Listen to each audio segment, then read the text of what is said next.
The other day, my kids and I were discussing exercise and how it's changed throughout the many years. And we got stuck on the 80s and exercise videos in the 80s. And you know what? I had this great idea.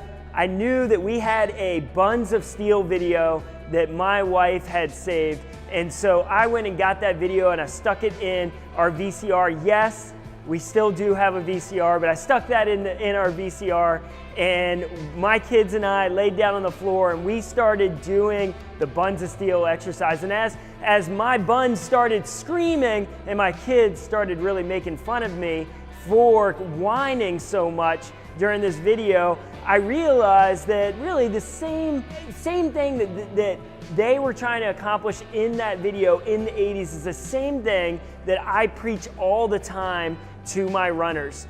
Glute medius and needing to strengthen our glutes is kind of the powerhouse of running so that we're resilient and so that we are more efficient.